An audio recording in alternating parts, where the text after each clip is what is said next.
Boa tarde, meu nome é Rodrigo, eu sou advogado especialista em marcenarias, sou de Curitiba, trabalho já há 5 anos aí dentro desse ramo e estou aqui hoje prestigiando o evento do Roberley aqui, que é uma fera no assunto, né?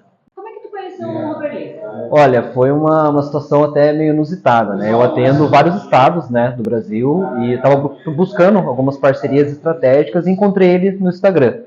E ele, de pronto, assim, falou, não, vamos fazer uma reunião, deixa eu entender como é que é o teu trabalho. No nosso primeiro contato, a gente ficou, acho que uns 20 minutos ali, conversando e debatendo os assuntos que a gente podia trazer para os alunos dele, né, para trazer um pouco mais essa parte jurídica, né, de segurança jurídica para dentro das marcenarias. Esse foi o meu primeiro contato com ele, desde então a gente tem uma parceria aí. Rodrigo, tu consideras que o Roberley ele ajuda muito os marceneiros? Com certeza, sem dúvidas. Falei até agora há pouco, comentei com ele, né? Eu acho que o que ele faz é um trabalho necessário, né? É realmente trazer, enriquecer o marceneiro, trazer técnica, né?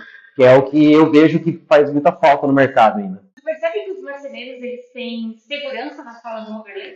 Acredito que sim. Eu vejo bastante isso, né? Essa fala das vezes que a gente teve a oportunidade de conversar com os próprios marceneiros, né?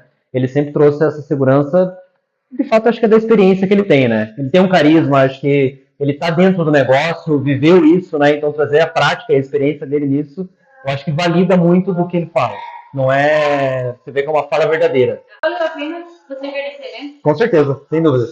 Acredita no poder desse tipo de evento? Acredito sim. Acho que estou esperando o segundo já. Queria deixar uma mensagenzinha pro Roberley?